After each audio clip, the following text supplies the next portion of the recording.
Here we will review the basic operation of NovoPro Remote Manager software, which is a tool to manage and configure all of the NovoPro devices on a network installation from a single PC desktop rather than individually in each installed location.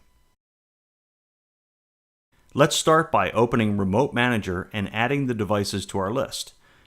This can be done manually one by one or automatically using the Device Discovery feature. To add a device manually, simply click on the plus device button, which will open a pop-up window called Create New Device. Enter a description and IP address for the device you wish to add. You can assign the device to a group later, then click OK to finish adding a device.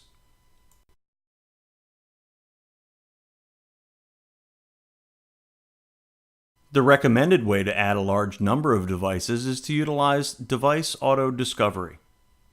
After clicking on Device Discovery, you will see two submenu options: Discover Devices and Generate Configuration File. In order to search for devices using Discovery, we must first set the devices up with the basic settings required so that they connect to the network and are found by the device discovery process. The first step in this process is to use the Generate Configuration File function to create a configuration file for NovoPro devices being deployed on the network. In order to generate a configuration file, start by entering the information in the pop-up window shown here. This includes selecting either the Education or Corporate edition of the software running the devices in your installation, setting a password to prevent unauthorized manipulation or changes to the device, choosing the Wi-Fi SSID and password if the device is connecting to your network as a Wi-Fi client, as well as information about the Remote Manager software installation. This IP address is the address of the computer on which Remote Manager has been installed and is running. We recommend you install Remote Manager on a machine that can be assigned a fixed IP address.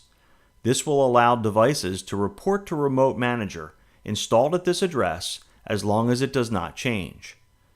The indicated port number is the port used for this service, which is documented in the Network Deployment Guide. This should only be changed if it conflicts with some service on your network. Report period defines how often the device will report its existence to the server. Once all of this information is entered, the file can be saved to a micro SD card. This will allow you to load these settings into each NovoPro during the installation process. In my computer, the micro SD card is the D drive. You will see that it is saved as a file called novoautoconfig.xml.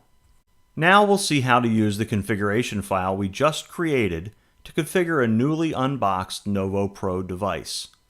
Once the device has booted and arrived at the home screen shown here, insert the micro SD card with the configuration file into the slot on the device. The device will automatically detect the insertion of an SD card loaded with a configuration file. This will launch an auto configuration window and a countdown of 30 seconds to allow you to confirm that you want to auto configure the device.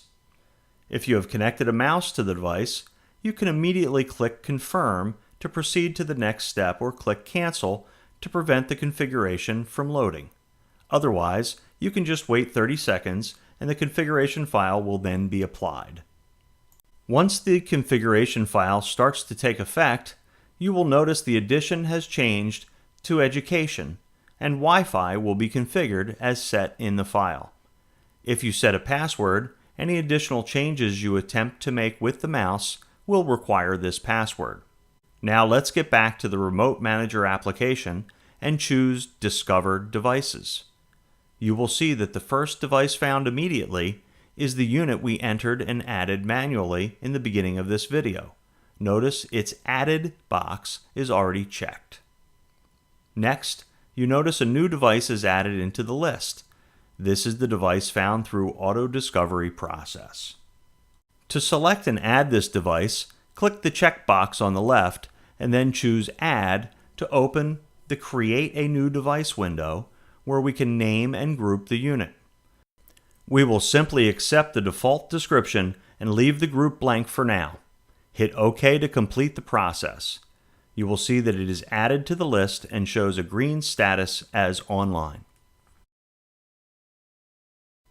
Now that the device is connected and showing a green status light, click on the line to select that device and click the Settings button to remotely configure a variety of device settings, such as display resolution and Wi-Fi network, among many others. Whatever can be configured on the home screen, you can change remotely from Remote Manager. From this settings window, you can also perform firmware upgrades, quick resets, full reset, or upload a configuration file. You can change the device name here. You can also set, change, or remove the settings protection password. You can change the display settings and language and enable HDMI CEC option. You can turn off Wi-Fi or change to another Wi-Fi network here, as well as to set up a hotspot operation. Going back to the list of devices, we can set up groups for unified operation. To create a group, click the plus group button and enter the name of the new group and a description if necessary. Then select devices to join this group. By combining devices into a group, you can perform firmware upgrades, device resets, and configure the home screen for a number of units with one operation. This is much more efficient than configuring each device one by one. To learn about configuring the home screen, be sure to watch the next video about advanced Remote Manager topics.